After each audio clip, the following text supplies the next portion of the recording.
At kung kailangan nyo pong ialay ang buhay nyo, mailigtas lamang ang dating Pangulo, gagawin nyo din po ba yun? Yes, Your Honor. Tama! Sa amin yun. Everybody in DDS call Mayor Duterte as Superman. Sino pong DDS, ma'am? See? Naghintay lang sila magkamali yung kawawang driver. Mr. Alright, kung bago ka dito, please don't forget to like and subscribe to my channel. And dito naman tayo sa ating political reaction. Bam, bam, bam, bam, bam. Kumukulo talaga yung dugo ko kay Luistro. Miss, like, itong si Luistro, the way siya magtanong, parang, demonyita talaga. Pinaikot-ikot niya lang yung tanong, ganon, pabalik-balik, hanggang magkamali yung kawawang driver. Pero I salute him. Let's watch the video. Do you confirm that the Davao Death Squad exists? Yun sa newspaper, sa media. Do you know Arturo Las Cañas? Yes, Your Honor. Do you know Jose Basilio? No, Your Honor. Las Cañas, Basilio, and Matobato. All of them are members of DDS, the Davao Death Squad, and they are identifying you bilang taong dinadaanan ng mga orders ni Mayor Duterte. Ano pong masasabi nyo dito? Ganito po yun, Your Honor. Heinous crime headed by Colonel Makasait. Yan. Si Colonel Makasait, SPO4 lang ako. Dati SPO3 pa. SPO3 pa ako. Kung ako mag-order sa kanila, Your Honor, Colonel Makasait, bumigal police officer ng Davao City, maniwala sa akin yun?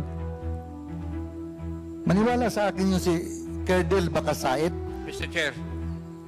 Ayun, say by the bell. Maniniwala sa iyo. Oh, ayan na naman. Kasi Parang ikaw si Grillo ang na. palaging kasama ng mayor.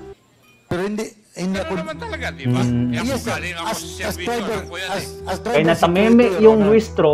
Ayan. Driver Pero security kung- lang po ako. Pero kung may iutos yung Say by mayor the tigok. sa iyo, iisipin nung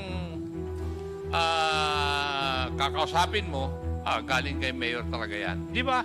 Si. Yeah. Pero The way sila yung sinabi magtanong. mo na hindi pwedeng sumunod si Major Makasait sa iyo, susunod yun dahil ikaw ay driver bodyguard ni Mayor. Kaya huwag mong sagutin si Honorable Luis Ron ng ganun. Ang tamang sagot mo, hindi naman ako inutusan ni Mayor. Di ba? Mr. Benaventura? Yes, Your Honor. Yes. Thank you, Mr. Chair. Mr. Garapalan Buenaventura, na talaga sino po to, si garapalan. Superman? Hindi nyo rin po ba alam? Yun ang call sign ni Mayor. Nung may radyo pa kami, Superman. At least you confirm Yes, Your Honor. that Superman is Mayor Duterte. Yun ang call sign niya sa radio. Yes, and he is actually called Superman by DDS. Do you confirm that? I do not know, ma'am. I do not know. Hindi Sa amin nyo po lang yun, alam? ma'am, sa Sino? radio. Sa radio, ma'am. Yan ang call sign niya sa radio. Sa amin yun. Everybody in DDS call Mayor Duterte as Superman. Sino pong DDS, ma'am? See? Naghintay lang sila magkamali yung kawawang driver. Mr. Buenaventura, Yes, Your Honor. Demonyitong! Luistro ka. are you not confirming to the Quadcom the existence of the Davao Death Squad? Narinig ko lang yan, ma'am, dahil... Kung may pasok ko lang to nagbigay sa ng screen pangalan tong yan is ano to. media.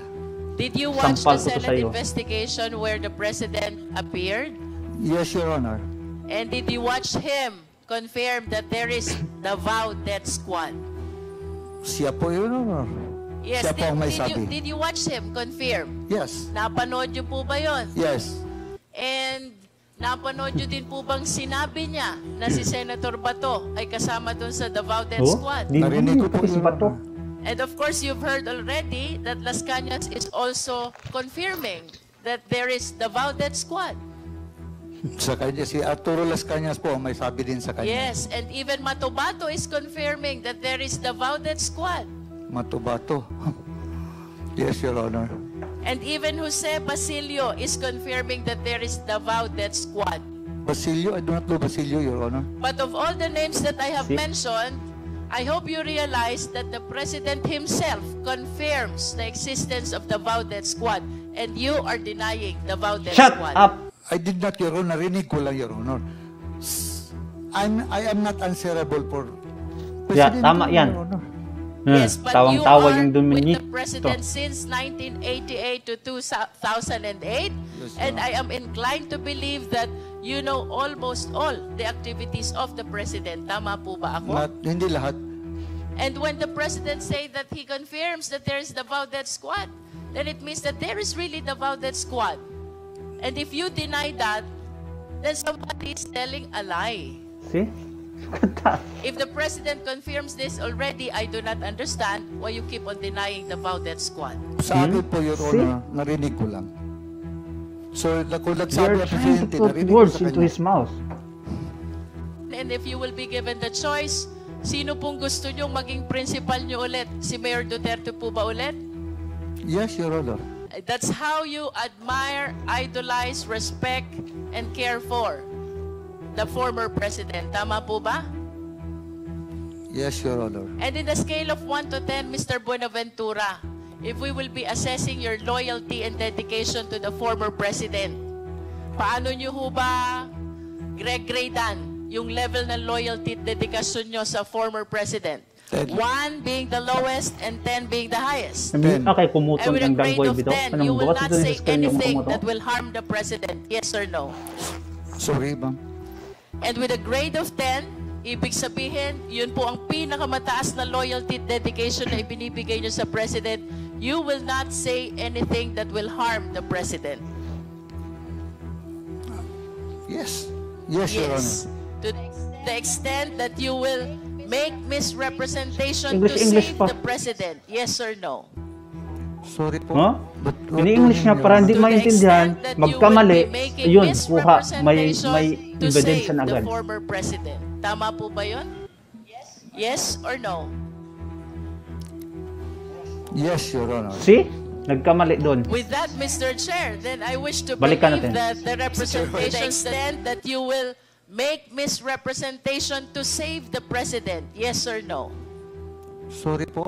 But what do you mean, Your Honor? To the extent that you will be making misrepresentation to save the former president. Tama po ba yun? Yes or no? Yes, Your Honor. With that, Mr. Chair, then I wish to believe that the representations that he is Kamali. giving Mr. to us Chairman, right now, Can you kindly not translate that to entirely Tagalog? Para Mr. Buenaventura, Buti na lang may nagsabi na ipatranslate sa Tagalog. kanina po tinanong Sorry ko na, kayo sorry, Your Honor. kung atin pong gragraduhan ang inyong loyalty at dedication sa inyong naging principal for a period of 20 years. 1 is the lowest and 10 is the highest. 10 po. Ganun po kataas ang loyalty at dedikasyon nyo sa dating presidente. Tama po ba? Yes, Your Honor. At dahil sa napakataas ng inyong loyalty at dedikasyon sa kanya, hindi po kayo magsasabi ng kahit na anong ikakapahamak niya. Tama po ba o mali? Tama po. At kung kailangan nyo pong magsinungaling, magsisinungaling kayo, mailigtas nyo lamang Tingnan. siya. Hindi po. Tama po o mali? Oh, yes or no? Because you are loyal and dedicated to the former president. Wala At namang... kung kailangan nyo pong magsinungaling to save the former president, gagawin nyo rin pong magsinungaling. Tama po o mali? Sarap! Tama. Sabunutan tong si Because you Dominitong graded Luistro your ba? loyalty and dedication by 10. At kung kailangan nyo pong ialay ang buhay nyo, mailigtas lamang ang dating Pangulo, gagawin nyo din po ba Oh. yun? Yes, Your Honor. Tama! See? Salute! Kung kaya nyo pong ialay ang buhay nyo, mailigtas ang dating Pangulo, the more reason na kaya nyong magsinungaling, mailigtas lang ang dating Pangulo. But at least the first picture, Mr. Putting Chair, words shows into that his as mouth. early as 1990s, Mr. Buenaventura is already with Scott. the President and having spent 10 years of his police career with the President during the time as mayor of Davao City, Umulo I talaga wish to yung believe that he dugo has ko sa given galit. so much loyalty and dedication to the President as proven by his recent answers. Ang sabi po niya, kung kailangan niyang ialay ang buhay niya to save the President, gagawin niya. At kung kailangan niyang magsinungaling to save the president, magsisinungaling siya. I submit, Mr. See? Chair. Naka-judge na agad. Thank you, Naka-judge na Congressman, agad dahil sa mga JP tanong niya. Luistro. May result na agad siya na Let's nagsinungaling interpret. which is never happened na nagsinungaling siya. Pero of course, para sa kanya nagsinungaling. Kasi she's trying to put words into his mouth. Itong nagmamagaling-galingan na Luistro to, magaling tong paikot-ikot eh. Paikot-ikot lang sa questions hanggang magkamali yung isang tao, yung kawawang driver. Ganun niya naman siya eh. Ang dami nagpipray sa kanya kasi ang galing niya magtanong, ang galing niya magpaikot-ikot. Yes, of course! Ang galing niya magpaikot-ikot hanggang sa magkamali. Ganun naman talaga yung mga dumit na nasa Quadcom eh. Ganun naman sila. Ibinigay sa kanya yung part na yan kasi alam nila na yung kawawang driver, yung security, okay, napaka-high class na magtanong, so makukuha nila. Which is, it never happened. Of course, nakakonclude siya na nagsinungaling, which never happened. Kung papanoorin natin yung video. Just in case, kung may people power sa Pinas, I will be in front. Galit na galit talaga ako, promise. Like, kawawang driver, wala. Yung style nila magtanong na yes or no lang, close question, hindi pinapayagan na mag-explain. Yung open question, which is, you're trying to let the witness or the resource person to explain. Pero yung close question na yes or no lang yung dapat, which is your choice in both ends is mali. Bye-bye.